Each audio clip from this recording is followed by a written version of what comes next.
Hello guys, welcome back to the Battle Lounge, and in this video I'm just going to talk a little bit more about the ClickyWalls system. And this is a different way of looking at the ClickyWalls system. Instead of building full structures, you can use this in more of a sort of dungeon crawl type scenario. It's a lot quicker to set up because you're not marrying up shapes of the buildings, putting roofs on them and all that sort of stuff. You're literally just using the walls, you're not even using the floor tiles with this. There's no roof tiles or anything. You're just setting up all the external walls. So this I've set up almost like a little village or something like that. You can imagine all these big buildings, or it could be part of a city, which is probably more likely with this because as you can see we've got that big prison section in the middle. Now I've just grabbed a load of pieces of what I've already got and what I've been working on and put them together, chucked them on the table. Some of them are obsolete, most of them are work in progress, especially like the prison one, for example. That will be coming out in a future update. So any bits on here that you can see will be coming out. The ones that I said are obsolete is just the big one in the middle. It's just a bunch of doors, and that was just something that I printed out initially, and it had a slightly different connection system. So it's not that that's not ever coming out, just that the connection system on that one is slightly different. But I had it here, it was built, so I just chucked it on there. So what you can see from this is, yeah, as I said, that sort of traditional kind of dungeon crawl sort of feel. So you've got lots of buildings. If there's something in the building, you wouldn't know until you get line of sight. So you might look through the window, for example. So we've got our characters down here at the front, and they might, one of them might peer through the window, and if they do, then maybe they can see what's in there, and then they could just work their way around through this village. It might just be that they're trying to get from one side to the other, or they might be trying to get down there and shoot off to the right down another alleyway without interacting with too much of the swarms of monsters that are coming in from the other side of the city. All sorts of scenarios that you could make up with a setup like this. As I've said before in previous videos, to make something like this is so quick and easy. You just got your corner blocks, your wall blocks, click them together. It's very strong and durable, but easy to chop and change about. On here you can see a few of the upcoming bits and pieces. There's a lot of ones on here that are from the TUDA range, which is a lot of these bay windows that have the opening windows on them, and we've got all the TUDA framework ones. We've also got these little fences, like the little picket fence.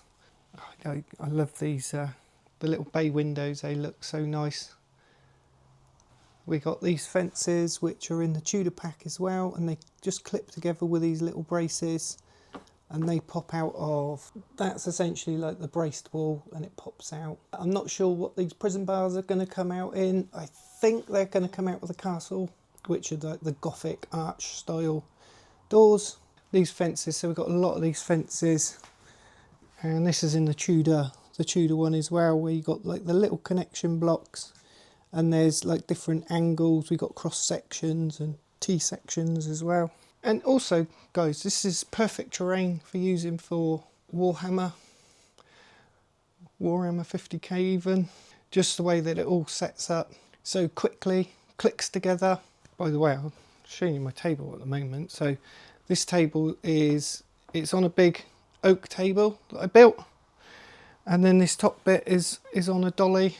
Again, this is all just like DIY, just made it myself. I bought a dolly off Amazon. It's all lit up under there with some LEDs. I don't know if you can see. There's like a little roller system, which is great. So if you're playing it's your turn, you can just turn the table round. You know, the DM might want to bring it round here if he's moving monsters in from this side of the city. Just turn it around. Now I've just got like a neoprene mat on the top, which is reversible. So if you're doing like a little village or some farms or something, you want to. This is worth thinking about, guys. A really quick way of playing. Some people can't be bothered to set up all the houses and stack them up. They look awesome. They're really easy to play because it's easy just to take those levels off, as you see on the other videos. But with this, it's a really good way of doing it, especially when you're doing the dungeon So I've got the dungeon tiles coming out, and when we do those, it will be more for this sort of style, especially the dungeon tiles and the mine ones where you don't really want or need roofs on that situation. But you can, having said that, you can still have several levels because all these bits just pick up and click together. You could easily stick that on there. Next bundle that's coming out, which is the town centre bundle, will have flat roofs, which again is going to be really good for this sort of situation. If you imagine, you can put a little flat roof in here or just on there. Different, totally changes the style of the buildings, the towns. You could, if you wanted to, make the buildings so they're not playable inside. You might just want to say, no, the building's all shut off and you're literally just doing it for line of sight, or you might be doing it because you want to be able to get height advantage, things like that. Obviously some of the other bits that we've got coming out are external staircases, ladders, trapdoors, things like that, which will make some of the taller buildings, especially if you're doing like a big tower, like a wizard's tower or something like that. You can use the current steps that we've got as a spiral staircase that will go all the way up, or if you wanted to, you could use the upcoming ladder parts that we've got coming out, and then put the floors in that have just got the trapdoors. So you're increasing the floor area on each level because you haven't got a massive big gap where the stairs are coming up. Yeah, so that's just a little progress video, but also just to show you guys that there's more than one way of using the ClickyWalls system, and it would depend on the type of campaign that you're doing as well.